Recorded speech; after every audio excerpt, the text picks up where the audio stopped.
A partir deste horário, passamos a vos apresentar o programa evangélico A Voz do Sétimo Anjo.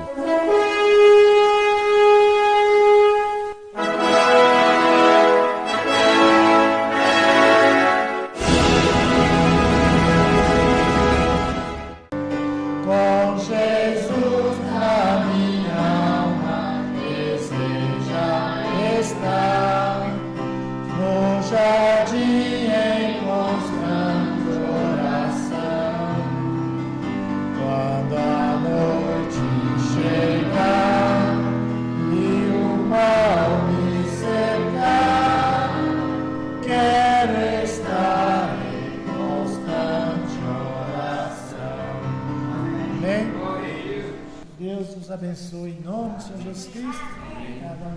Deus abençoe. Ok. Deus abençoe, irmão Pedro, e todos vocês que não são feitos de açúcar. Porque açúcar derrete na água, né, dona Fátima?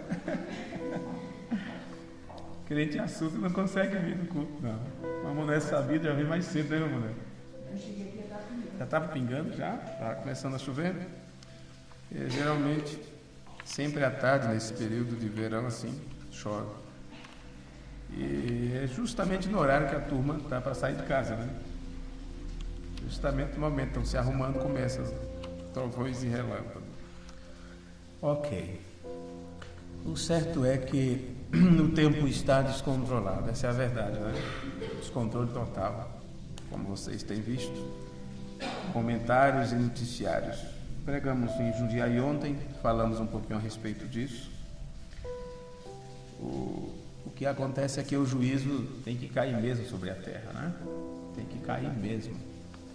Mas isso não é apenas uma catástrofe natural, vamos dizer assim. É juízo. Juízo. Está escrito, está previsto da forma que as pessoas morreriam.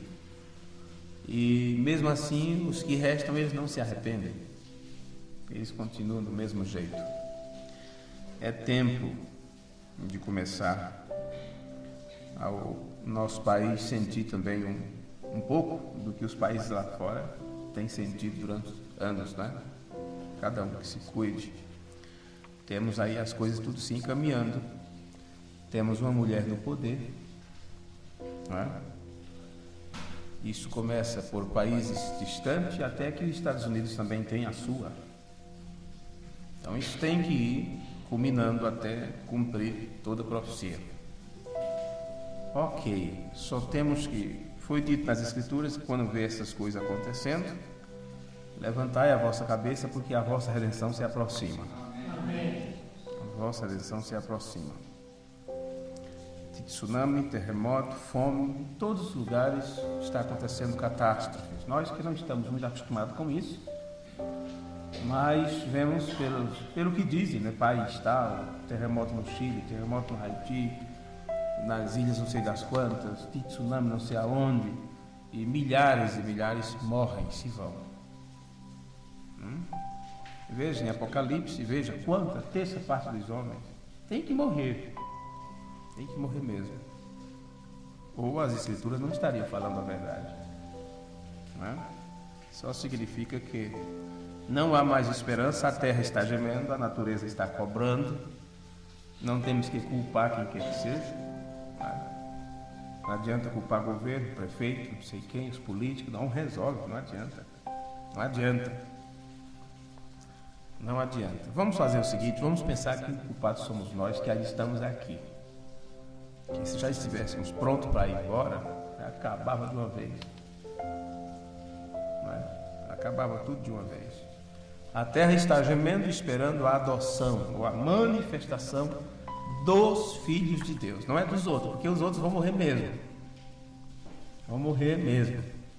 Pior que a morte natural e também a morte espiritual. Porque eles se vão destas vidas sem terem se acertado com Deus. Eles não têm o que acertar com Deus. Então, eles morrem para esta realidade da vida e também estão mortos e separados de Deus, porque eles não podem ir para a presença de Deus. E eu quero pegar de onde parei no culto passado. Estou deixando já para o irmão Altair os 3 cultos últimos do dia 9, do dia 12 e do dia 14. Hoje é dia 16, certo? Dia 16. Foram cultos sequenciais, onde pegamos o tema do culto anterior e levamos adiante. E a última escritura que nós lemos, se vocês quiserem ler também, porém já leram muitas vezes comigo, que é Deuteronômio 6, onde diz, e versículo 6, e estas palavras que hoje te ordeno estarão no teu coração, e tu ensinarás diligentemente a teus filhos, e fala delas, ou fala desses mandamentos, né? Quando tu te assentares na tua casa, quando tu estiveres andando pelo caminho, quando te deitares e quando te levantares, e atarás por sinal na tua mão, e te serão por frontais entre os teus olhos, e tu escreve nos umbrais de tua casa e nas tuas portas. Em todos os lugares tinha que ter a palavra de Deus. Sinal na mão, que estivesse entre os teus olhos, escreva no umbral da porta, quer dizer, nas paredes da casa. Para que isto? Para que esteja ao alcance da visão. Para que as palavras de Deus, o mandamento de Deus, ficassem ao alcance da vista da pessoa. Então, por que estamos falando estas coisas? Porque aprendemos no último culto que a visão, ela controla os sentidos internos. Até certo ponto ela controla. O irmão Brando disse, a visão, ela quase controla todos os outros sentidos. E isto é a visão exterior, a visão normal. Quase controla tudo. Aí você aprendeu já que nós temos então os 3 tipos de visão.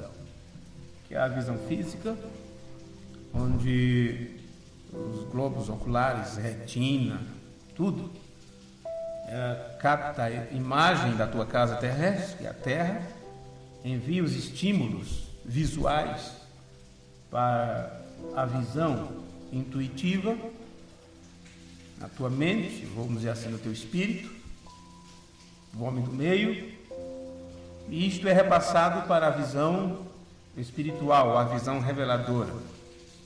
E é assim que o corpo se comunica com o centro, com a tua alma. Mas o sentido da visão, ele é tão tremendo que ele pode até controlar os outros, que tudo vai ser baseado naquilo que você vê. Tanto é, irmão Brando chega a dizer, você vê antes de tocar, antes de provar. E é de tal forma o sentido da visão que você olha a comida e a mente lembra você o cheiro da comida, você começa a... chega da água na boca, assim que a gente fala, né? Chega da água na boca. Então, nós lemos também no outro culto sobre o livro de Gênesis.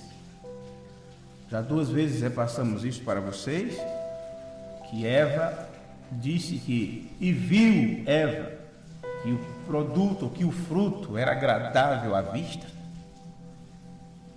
Ela se agradou do que viu. Ela foi e participou daquilo, levou mais para seu esposo Adão. Então, nós sempre lembramos quando chegamos nesse ponto que aquilo que Deus disse, isso não presta, isso é venenoso, isso é morte. Mas por ela ter seus sentidos corrompidos pelo diabo, aquilo que Deus disse que era ruim passou a ser bom para ela. Isso significa que dali por diante Eva se deixou dominar pela visão, pelo que ela estava vendo, né? Ela se deixou dominar. E o que Deus disse deixou de ser real para ela, ficou uma coisa ilusória. E aquilo que o diabo disse para ela se tornou a realidade dela. Então, com muita facilidade você passa do real para a ilusão, do real para o imaginário, de base firme para uma utopia, um sonho impossível, que não tem nem como se concretizar porque está todo fora de lógica. Isso é para casa de ponta cabeça, isso é para, como é que eu diria, isso é para parque de diversão, a casa maluca, né? Cadeira de ponta cabeça, tudo, turma entra lá como diversão. mas está fora de lógica. Você não coloca o telhado para baixo e a base para cima. Pode acontecer que na enxurrada, como aconteceu no Rio de Janeiro, leve a casa de um lugar para outro, né? Inclusive, o irmão Gleibus disse para mim hoje que uma casa vizinha da dele, de proximidade da casa dele, a barreira levou tudo, 5 pessoas dentro de casa, não escapou nenhum. Não escapou nenhum. Aqui em Jundiaí. Estamos focados só no Rio de Janeiro, mas está acontecendo é geral, viu? Em todas as cidades.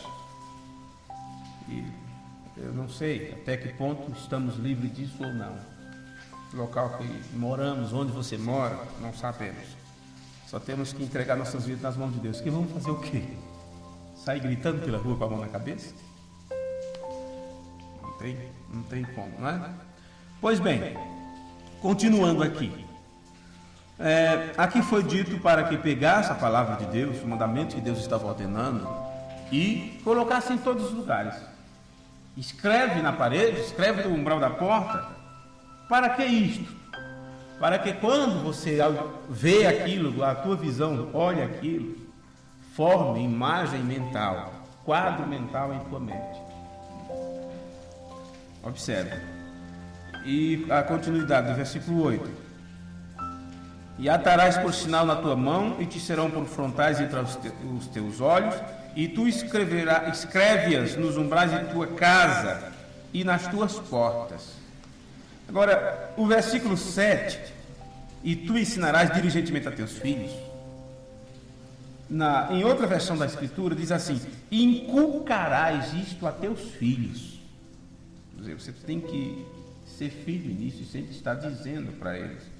Falar com eles quando você se assentar em sua casa, e quando estiver andando pelo caminho, e quando se deitar, e também ao levantar-se.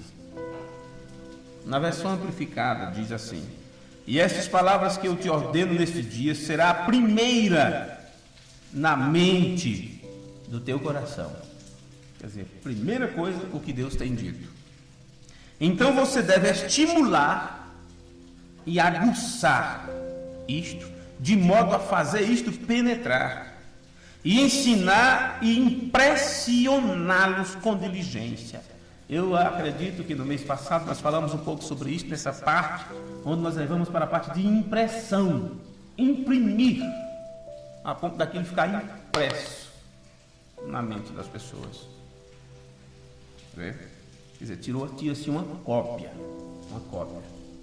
Não é mais palavra que alguém disse, não é mais mensagem que alguém pregou, não é mais algo que eu li, é algo que fica registrado em você. Impressão. Então aqui está, impressioná-los com diligência sobre as mentes e os corações dos vossos filhos. E fale deste mandamento quando você se assentar em sua casa, quando você andar pelo caminho, quando você sobe para cima, quando você se deita e quando você se levanta. Então nós vemos o que ele está dizendo a isso. Olha.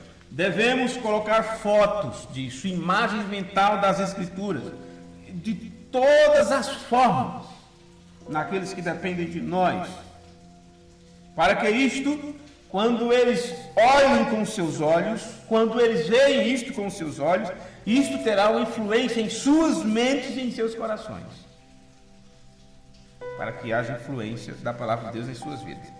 Então aqui nós temos uma imagem positiva de como devemos utilizar os 5 sentidos, de uma forma que isto irá nos controlar nossos filhos, orientar a mente das crianças, para que seja criado neles um desejo interno de servir a Deus. Se isso não foi feito quando eles forem pequenos, será muito difícil fazer depois deles grandes. É mais fácil depois de grande eles lembrarem do que você ensinou e voltar para o ensino antigo, do que depois de grandes, sem você ter dado nem orientação para eles quererem ser alguma coisa que eles nunca souberam sobre aquilo. Estamos vivendo em outro tempo. Não é aquele tempo que alguém falava da palavra de Deus e as lágrimas desciam da face das pessoas. Falava que Jesus morreu na cruz e ficávamos contristados, tristes que Jesus morreu na cruz. Hoje falamos para a rapaziada, eles diziam: eu com isso, eu pedi isso. Eu não mandei ele fazer isso. É assim que eles agem. Entendeu? Eles querem tratar o papai do céu do mesmo jeito que trata o pai terreno. Não tem educação, como diz o Mamonel, não tem educação. Educação passou longe. A educação passou longe.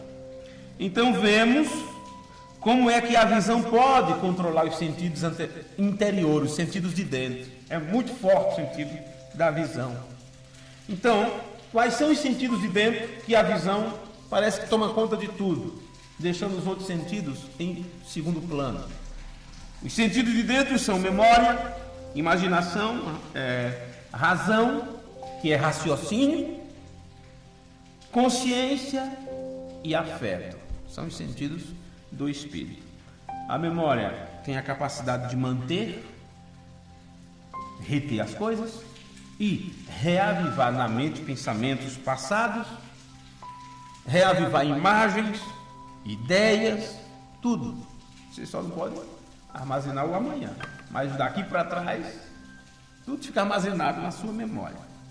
A imaginação é o poder de formar ou conceber imagens mental do que não está realmente presente. Não está presente, porém a tua imaginação te leva lá atrás. Foi quando eu disse no outro culto, é quando o diabo então procura nos atingir nisto. Reativa a nossa memória para lembrarmos de coisas. Ele não consegue te apanhar, te tentar hoje com acontecimentos recentes. Ele então procura te tentar com coisas do passado, com acontecimentos na tua vida do passado. Para isso, ele reativa a tua memória e te faz imaginar sobre os fatos. Bem, aí você tem um raciocínio, que é a capacidade de tirar conclusões.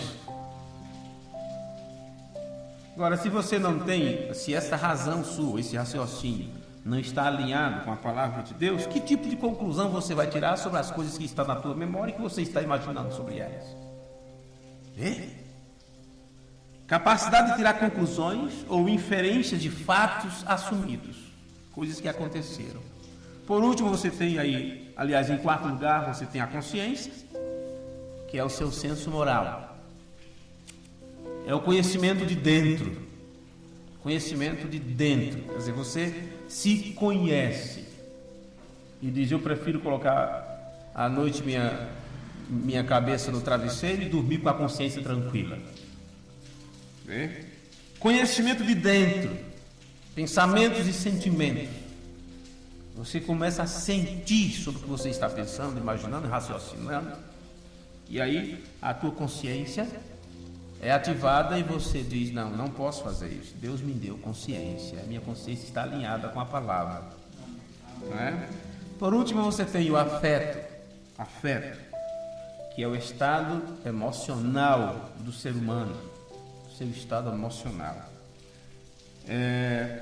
Disposição, os aspectos predominantes da nossa verdadeira natureza, o afeto. E nós vamos então olhar nas Escrituras. Eu li isso no outro culto, eu estou reavendo com vocês esses pontos. Em Números capítulo 15, versículo 38, vamos olhar para a Escritura de um exemplo aqui de como a visão vai controlar esses 5 sentidos. Números capítulo 15, versículo 38. Veja: fala aos filhos de Israel e diz-lhes que façam franjas nas bordas ou nas orlas das suas vestes em todo. Vocês encontraram essa escritura? Amém. Tá, mas deixa eu ler na outra versão que eu estou mais acostumado. Eu já sei. Números capítulo 15. O versículo é o 38. Tá. Números 15. Fala aos filhos de Israel e diz-lhes que nas bordas das suas vestes façam franjas pelas suas gerações. E nas franjas das bordas ponham um cordão de azul. Não pode ser vermelho, não pode ser roxo, não pode ser branco. Azul.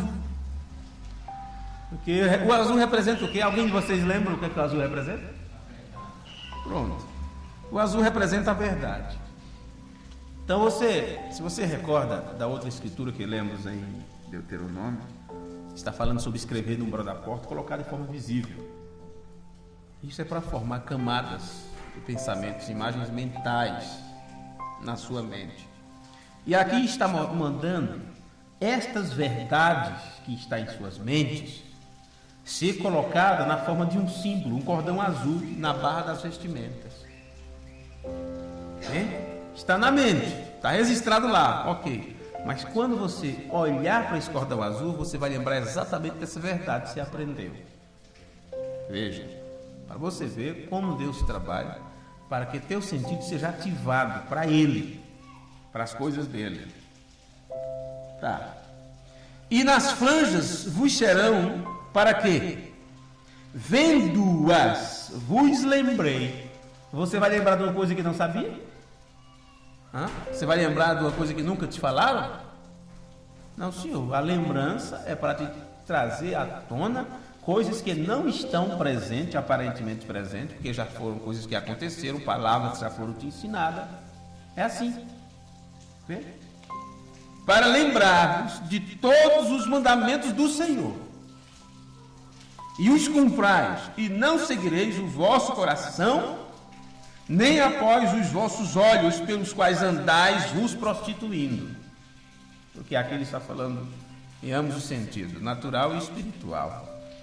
Se a pessoa se esquece dos mandamentos de Deus, ela vai arranjar outro Deus no lugar de Deus. Isso é prostituição espiritual. Ela se tornará um adorador de ídolo. Vê? E o cuidado de Deus é esse, ele é ciumento. Ele é ciumento. Diz, você não pode servir a dois senhores, ou é comigo ou está contra mim. Ele diz, quem comigo não ajunta, espalha. Eu não estou ajuntando com Jesus não, mas estou deixando quieto. Deixa ele ajuntar para lá, eu vou ficar... Não, se você não estiver juntando com Jesus, você está espalhando. De alguma forma. Cisca para lá, cisca para cá. Não há meio termo. Quem comigo não ajunta, espalha. Vê? É isto. Para que isto, Senhor? Lembre-se do meu mandamento. Mas não vá de acordo com os seus olhos, que o olho vê tudo, está olhando para todos os lugares. Resultado, o irmão Brando colocava o quê? Um crucifixo, né? No carro, na frente, para não olhar para determinadas cenas. Qualquer pensamento ruim, ele olhava para a cruz, para lembrar do sacrifício de Jesus. O que isso acontecia aqui, olha? Para que você não siga a visão, ou para onde teus olhos olham. Então está aí na barra dos seus vestidos o cordão azul para você se lembrar do meu mandamento, para que você não se prostitua, quer dizer, não vá atrás de outros deuses, não se torne adulto espiritual. Para que vos lembreis, versículo 40, de todos os meus mandamentos e os cumprais, e santos sejais a vosso Deus. Santo, que você sabe, é o quê? Uma pessoa separada. Viu? Separada para Deus. Então você observou isto. Nós lemos até o versículo 40. Ok. Aqui nós vemos que a visão é usada para controlar a nossa memória. Veja, sendo que a visão ela pode controlar os sentidos de dentro, e se for do lado ruim já era. Mas aqui Deus está nos dando exemplo de como podemos usar a visão para controlar a nossa memória.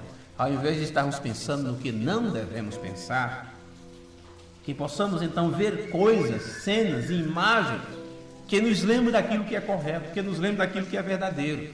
Vê? Para que nós não nos prostituamos ou não saiamos atrás de outra coisa que não seja de Deus. Na Nova Versão Internacional diz, você vai ter as bordas ali, as orlas para olhar, e assim que você olhar, vai lembrar de todos os mandamentos do Senhor, para que possam cumpri-los. Vê? E não prostituam-se vocês mesmos, indo após os desejos dos vossos próprios corações e dos olhos. Então você vai se lembrar de obedecer a todos os meus mandamentos e serás consagrado ao teu Deus. Vê? E aqui nós vemos Deus empregando o uso da visão para controlar o nosso coração. Vê? E a mente, através da cobrança de nossas memórias, com um estímulo visual. Com um estímulo visual. Isso nos faz refletir dentro de nós mesmos do que é a nossa jornada, que a nossa jornada é mais importante do que qualquer coisa que o mundo esteja aí para oferecer. O problema é que se todo lugar para você olhar só vê o que é do mundo, só vê mundanismo, só vê o que é errado, você vai ativar o que na tua memória? O que é errado. E agora, no livro de Provérbios, no capítulo 17, versículo 24, Provérbios está depois de Salmo. Você tem Salmo, Provérbios e depois Eclesiastes. Capítulo 17, versículo 24 de Provérbios. Diz assim: no rosto do entendido se vê a sabedoria, mas os olhos do tolo vagam pelas extremidades da terra. Então esse tolo, esse bobo aqui, esse idiota, vamos dizer assim, porque não tem nenhuma esperteza da parte de Deus, o que é que ele está fazendo? Ele está assim, ó, para tudo quanto é canto, não tem nenhum filtro. O que é agradável está ele comendo com os olhos, lambendo com a testa, como dizem, porque é um tolo, é um tolo. Provérbios 17, 24. Agora, na Nova Versão Internacional, está mais ou menos assim: um homem discernido, um homem que tem discernimento, ele mantém a sabedoria em vista, em vista.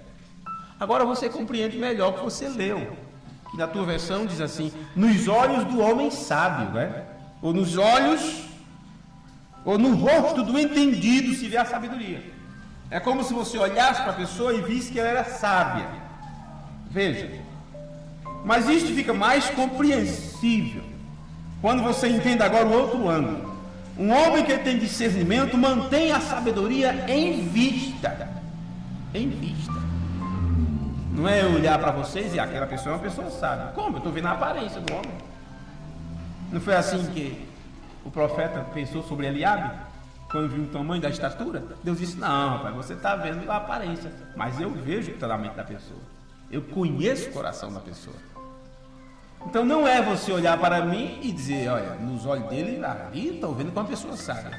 O que a Bíblia está dizendo é que a pessoa entendida, a pessoa que tem discernimento, ela mantém a sabedoria à vista. Ela não perde a sabedoria de vista, sempre está olhando para aquilo que é correto, sempre está olhando para aquilo que é verdadeiro. Mas os olhos de um tolo vagueiam até os confins da terra.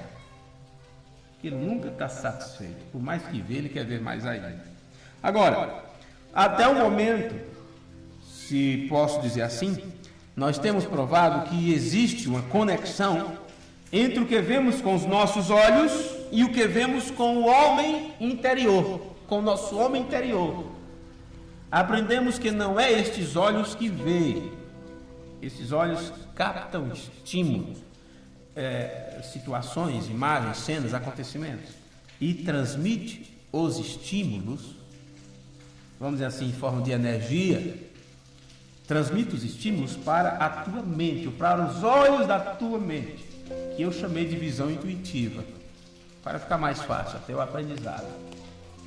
E a prova de que você não vê com esses olhos é que se você aí morrer de uma morte súbita, for um doador de órgão, eles podem tirar a retina, as córneas, não sei o que lá e tal, e colocar essas peças em outra pessoa, e aquela pessoa vai começar a enxergar.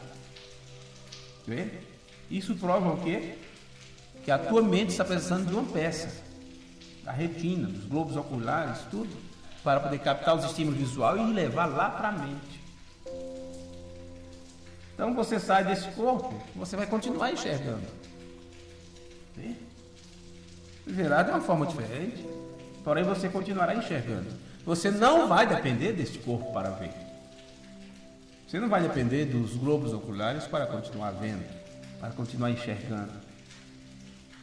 Porque você estará em outro plano, como eu já disse nos cultos, em uma outra realidade, que para nós que estamos presos nessas três dimensões, fica complicado pensar em termos de mundo invisível, sobrenatural, espiritual. E eu não digo sobrenatural porque é uma coisa, que coisa esquisita. É porque não faz parte da matéria. Não faz parte da matéria. Mas para quem vive neste mundo invisível e espiritual, para eles estão no seu habitat natural, né? No seu lugar de costume. Não entende como é que nós estamos vivendo aqui. Sim. Os olhos, e ainda está vendo, né? Vendo, ouvindo, tudo. Aí você diz, mas isso é só um sonho. Nós Brana disse que você estava em algum lugar enquanto estava sonhando. Você estava em algum lugar enquanto você sonhava. Ok. Existe então essa conexão entre o que vemos com os nossos olhos e o que nós vemos no nosso homem interior. E nós vimos a importância que tem de se controlar aquilo que nós vemos no nosso meio ambiente. O que vemos, ouvimos, sentimos, a fim de colocar as coisas em nossa memória. Então, dependendo, você que escolhe agora o que você quer pôr na sua memória. Voltando às assuntos anteriores, o que você vai plantar na sua mente. E aquilo que você plantar na sua memória é aquilo que você vai colher. E você vai plantar isso na memória, primeiramente pelo estímulo visual, para ficar guardado, armazenado lá e trazer uma recordação daquilo que você viu, daquilo que você presenciou, participou. Quer viajar e não guardar tanta coisa na memória? Então vá de olhos fechados, se não é você que está dirigindo. Vá de olhos fechados. E a tua mente vai ter que registrar cada poste, cada animal, cada casa, cada carro, cada lista no meio da estrada, cada faixa. Né? Tudo fica registrado. Por que vocês acham que vivemos com a mente tão cansada? Não é? Tão cansada. A correria, a rapidez, o quanto que a imagem passa correndo por nós. Não existia isso antigamente. Levantavam de manhã, colocavam a enxada nas costas e o mundo girava, né? As coisas aconteciam no nosso ritmo, no nosso passo. Era tantas horas para chegar no roçado e ali passava o dia inteiro no mesmo lugar praticamente. Andava algumas braças limpando, fazendo alguma coisa. Mente descansada, vistas descansadas. Mas com essa correria, são milhões e milhões de cenas, e imagens, de situação que você tem que estar armazenando. Tudo, só em ir de sua casa até o trabalho. Você vai chegar lá esgotado mentalmente. As pessoas estão morrendo de cansaço, não é do físico não. Porque hoje o trabalho já não é como antes. Já não é tão cansativo como antes. Você está cansando mais a mente, pensa que é o físico. Pensa que é o físico. Antes, para mexer uma massa, um traçado de massa para trabalhar, osso fogo. Hoje os pedreiros encontram a massa pronta. Já vem prontinha para eles, só acrescenta água. Só coloca água naquilo ali. Outros pedreiros estão trabalhando já nem mais com colher, é com a bisnaga. Uma bisnaga. Ali o bloco, já tudo, bota o bloco ali, pega a bisnaguinha do jeito do silicone. Pega o outro em cima. Assim. Por isso quando cai é de uma vez toda. Difícil. Tudo tem se tornado facílimo. Mas a correria é demais, é muito grande. Então isso traz um esgotamento mental. Agora, se a tua mente está esgotada, teu corpo vai fazer o quê? Adianta um carro 0 km, tanque cheio de gasolina e você morrendo de sono? Encosta no canto, porque senão é morte súbita, não é suicídio. Encosta no canto. Não adianta a potência do motor, não adianta quantos cavalos ele tem, não sei porque eles falam cavalo, nunca entendo esse negócio. Tantos cavalos, 180 cavalos, não sei quanto, 300 cavalos. Meu Deus, eu nunca aguentei nem andar em um cavalo só. A força, né? Força dos cavalos. Pois bem, que adianta um motor com 300 cavalos ou tantos mil cavalos se o motorista está acabado? Não adianta.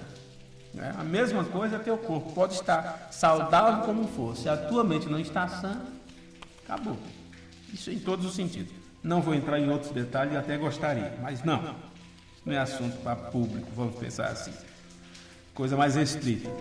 Agora, nós vimos a importância de controlar nosso meio ambiente, de como interagir com o meio ambiente, do cuidado que temos que ter, porque tudo vai para a nossa mente. Então é por isso que eu creio, eu acredito, de todo o coração, que nós devemos ter em nossos lares lembretes, coisas que nos lembrem sempre desta mensagem, coisas que nos lembrem sempre dos acontecimentos do tempo final, porque afinal de contas sabemos que estamos aqui por um período de tempo, e esse período de tempo é breve. Sabemos de acontecimentos espirituais que aconteceram na terra, e estes acontecimentos falam do tempo do fim, que o tempo não será mais. Então eu acredito piamente que nós temos que, vamos dizer assim, de forma, como eu diria, religiosamente, assim que diz, fulano não perde horário, religiosamente, toda hora ele passa ali, assim que falam, né? Porque o sentido religioso te dá um sentido de compromisso, de temor. Ok, então vamos falar dessa forma. Religiosamente, nós devemos ter em nossos lares lembretes, coisas que nos lembrem do tempo que nós estamos vivendo. Agora, claro, para todos os lugares que você olhar, você vai ver sinais do tempo do fim. Os sinais do tempo do fim estão em todos os lugares. É o que passa no jornal, na televisão, no rádio, tudo. Seja de bom ou ruim que está acontecendo, você sabe perfeitamente que é o cumprimento das Escrituras. Porém, nós estamos em outra realidade, em outra atmosfera. Então, o que temos que ter, o que temos que colocar próximo de nós, são coisas que nos lembrem da presença de Deus. São coisas que nos lembrem do porquê estamos aqui. São coisas que nos lembrem o que é esta mensagem para nós, o que ela representa para nós. São coisas que quando você olhar, aquilo já marca o teu coração e você já diga, aquilo é porque aconteceu daquele jeito. As pessoas acham brega e acham cafona ter a foto do pilar de fogo na cabeça. Alguns irmãos que têm em seus lares, às vezes quando vem visita ou vem parente que é denominacional, eles tiram aquilo da sala para não causar escândalo. Agora me diga, eles estão preocupados em causar escândalo? Não, eles não estão preocupados. Me pergunto por que nós estamos preocupados com isto, com estas coisas. Por que nos preocuparíamos de termos a foto da nuvem, do pilar de fogo, o rosto de Cristo? Ah não, mas são católicos, vem aqui em casa, vão dizer que eu estou adorando imagem. Deixa de criancice, deixa de bobeira.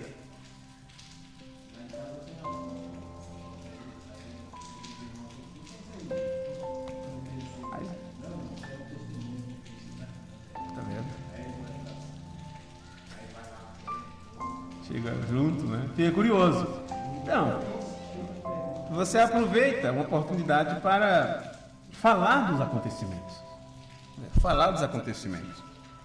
Então aí está, eu acredito de todo o coração que em nossos lares devemos preencher nossos lares, ambiente da nossa casa, com lembretes de que esta mensagem é tudo para nós, é a nossa via de escape, é a nossa torre forte, e lembretes que nos faça recordar do porquê estamos aqui, porquê estamos nessa terra. Veja, se o seu coração está tão cheio da palavra de Deus, você não pode olhar para determinadas coisas como um quadro desse testemunho, onde o pilar de fogo se deixou fotografar, vindicando um profeta, o qual nos trazia assim do Senhor. Não tem como você olhar para um lembrete desse, da foto da nuvem, ou o quadro das eras, ou alguma coisa que nos lembre os acontecimentos recentes. Não tem como você ter a palavra de Deus em seu coração, e quando você olhar estas coisas, já não te causar aquele impacto, aquele temor reverencial. Não tem. Isto é fatal. Isso tem que acontecer em você. Entenda uma coisa. Todos os jornais, todas as notícias, tudo que você pegar, está falando de situações, desgraças, modas, cobiças, adultério. Tudo fala do tempo do fim. Porém, nós temos outras coisas que nos fala do tempo do fim. Porque esses sinais não é para nós, esses sinais aí fora não é para nós. Não, senhores. O sinal que nos chama a atenção não é os terremotos, não é maremotos, não é dezenas, centenas e milhares que morrem aí com um furacão ou seja o que for. Não, os sinais que nos chamam a atenção é aquele sinal que separadamente Deus trata com seus filhos e diz: olha, eu estou aqui para cuidar de vocês. Você sabe a situação que estava Sodoma e Gomorra? Você lembra, você recorda da escritura. Mas o sinal sobrenatural foi para Abraão. Elohim foi lá conversar a sós com Abraão. Então são estas coisas que devem estar tocando a nós, mexendo com o nosso interior. Mas só chegará no nosso interior se os nossos sentidos forem exercitados a olhar estas coisas, a ver estas coisas. No livro de Neemias, no capítulo 8 de Neemias está bem aqui antes de Esté, antes de Jó, Esté, aí você tem Neemias, um livrinho de 13 capítulos só. Dificilmente se lê desse livro, não é? Neemias capítulo 8 e o versículo 8.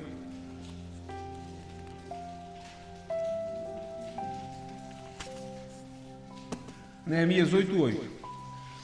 E leram no livro da lei de Deus, e declarando e explicando o sentido, faziam que lendo se entendesse.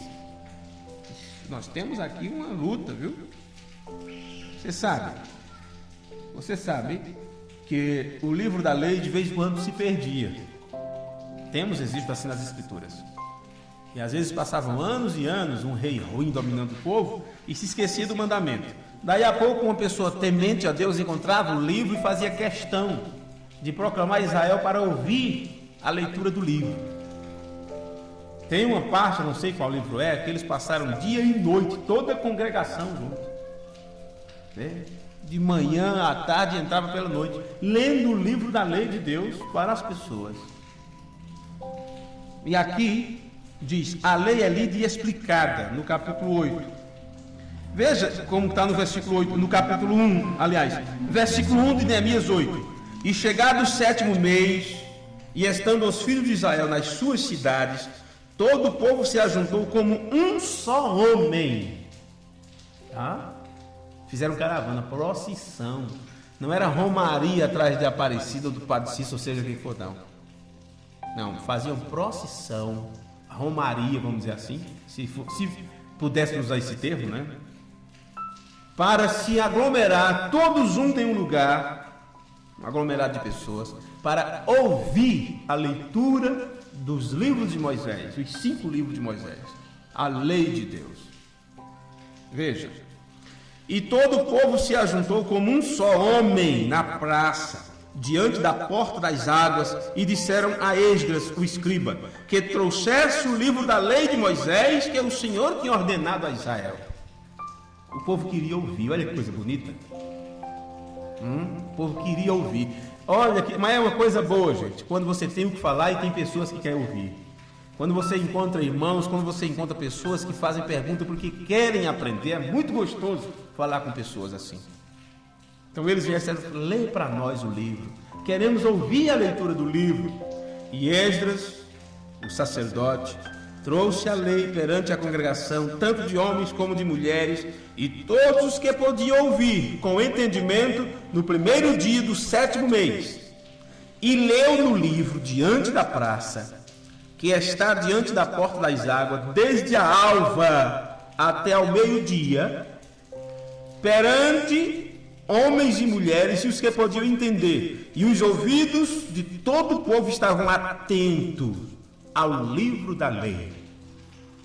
Olha, e Esdras o escriba estava sobre um púlpito de madeira. Que bonitinho.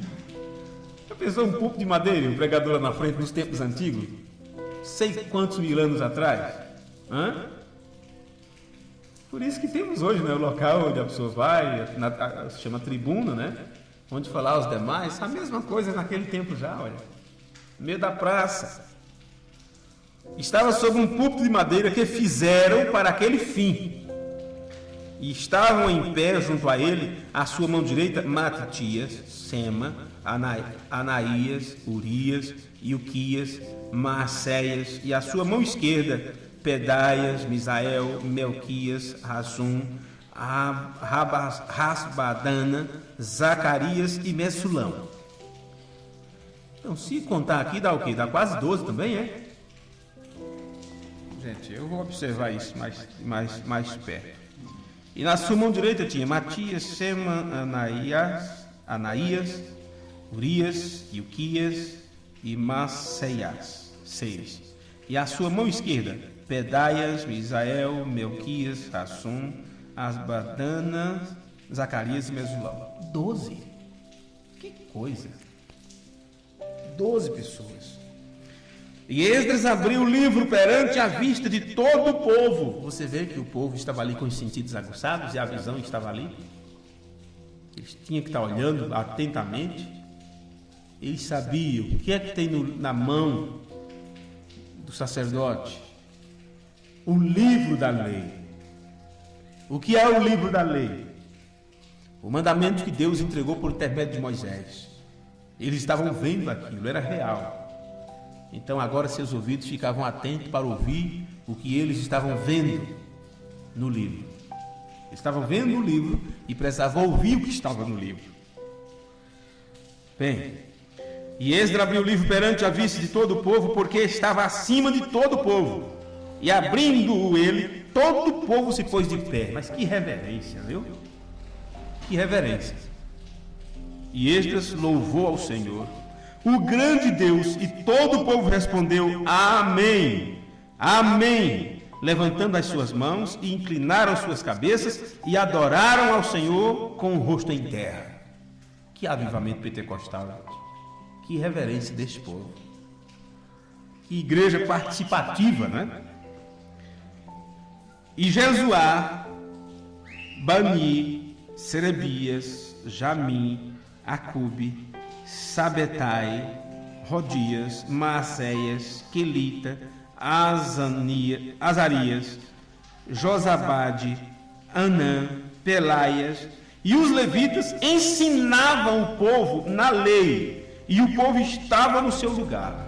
Então esse grupo de homens aqui que eu acabei de citar era como professores de uma escola dominical, vamos dizer assim, que separou agora o povo por classe, né?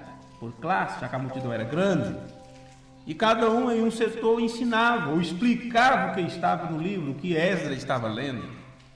Talvez a voz de Esdras não ia até os confins, não ia até o final da multidão, e alguém que que conseguia ouvir com clareza ia retransmitindo para os outros. Não sei, eu penso assim. Vê? E leram no livro da lei, versículo 8, de Deus, e declarando e explicando o sentido. Vê? Porque você lê, mas você está entendendo o que você lê? Não foi assim que foi perguntado para o eunuco? Ele estava lendo em Isaías, ele foi, como ovelha muda, ele foi levado perante seus tosqueadores e tal, e tal. E o evangelista disse: você está entendendo? Ele disse: como eu vou entender se ninguém me explicar, rapaz? Então veja que é necessário haver explicação, ou você não vai entender o sentido. E leram no livro da lei de Deus e declarando e explicando o sentido, faziam que, lendo, se entendessem. Então agora era necessário que em suas mentes aquilo ficasse estabelecido, a realidade do assunto do livro ficasse esclarecido. A palavra aqui para o sentido. Sentido. Eles receberam uma visão para o dia e a hora. Eles receberam uma visão para o dia e hora de sua leitura da palavra de Deus. No tempo que a lei foi escrita, teve um impacto para as pessoas. Mas agora, não sei quantos anos depois, o povo sentiu tanta necessidade de ouvir outra vez a palavra de Deus, porque eles não queriam estar fora da vontade de Deus, e a única forma de estar dentro da vontade de Deus é se suas vidas estivessem combinando com o que estava no livro da lei. Eles desejaram tanto isto, que eles ficaram atentos para ouvir, e uma vez que eles ficaram atentos para ouvir, e seus sentidos foram exercitados naquilo, eles tiveram agora uma visão da palavra de Deus para o dia e hora que eles estavam vivendo. É esse tipo de visão que nós estamos procurando inculcar na mente das pessoas. Conhece a Bíblia? Conheço. Conhece a mensagem? Todas elas já li, já reli, está até mofando em casa. Tem tanto, já li todas elas. Pois bem, o que estamos tentando fazer, nos ensinando estas coisas, é para que vocês tenham a visão desta mensagem para esse dia, não mais para 40, 50 anos atrás, quando a mensagem começou. Mas para que você tenha a visão da palavra de Deus para o dia e hora, para o hoje, para o momento. Isso é como nossa percepção é construída, sobre nada menos do que Jesus Cristo e toda a sua justiça. É dessa forma. No livro de Salmos, capítulo 111, versículo 10, diz que o temor do Senhor é o princípio da sabedoria. Um bom entendimento tem todos os que guardam seu mandamento. Dura para sempre. Diz que então essas pessoas duram para sempre. O que é isto? Por que isto? Por que o temor do Senhor é o princípio da sabedoria? E tem bom entendimento todos aqueles que guardam seus mandamentos. Entenda. Bom entendimento sobre os mandamentos é ter uma boa visão sobre aquilo. E se a boa visão te faz enxergar com clareza, o que é ver? Ver significa entender. Ver onde nós vimos? Então, para concluirmos, até agora vimos que Deus quer controlar o que vemos,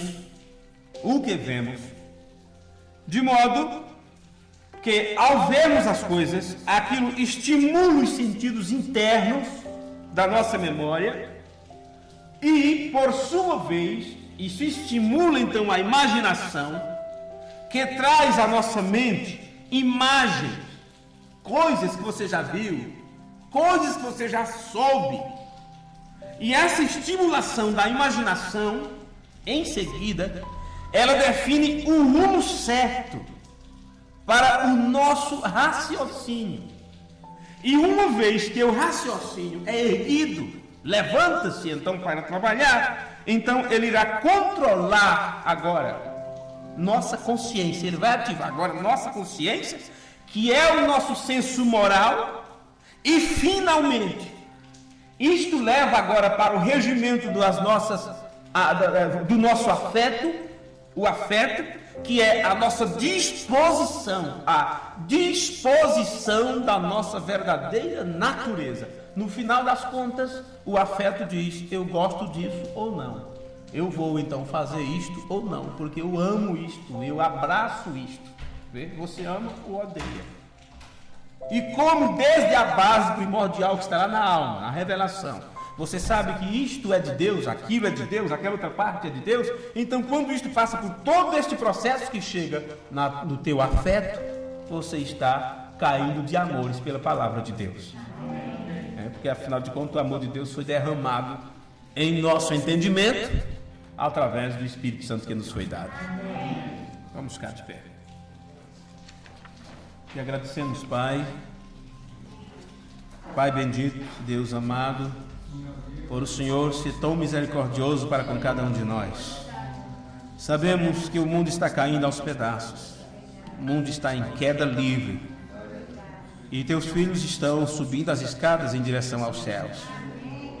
E mesmo que tudo no mundo parece que é mais realístico, porque tudo é dominado, tudo domina os nossos sentidos, mas bem sabemos no nosso interior que a nossa caminhada rumo aos céus, a nossa subida pelos degraus da estatura do varão perfeito, é muito mais real do que tudo aquilo que podemos ver, apalpar e sentir. Abre o nosso entendimento, Pai. E como disse o teu servo profeta, que os teus anjos estejam aqui nesta hora, voando de um lado para o outro e fazendo com que estas coisas tuas sejam real em nossa mente. No nome amoroso de Jesus Cristo nós oramos e te pedimos. Amém. Amém. Que o Senhor abençoe a cada um de vocês, Deus os guarde, que possamos ter uma semana abençoada, né? Continue em oração pela viagem do irmão Abel e sua família, e pelas viagens que faremos assim que ele estiver aqui, para que a vontade de Deus se cumpra sobre as nossas vidas. Deus os abençoe.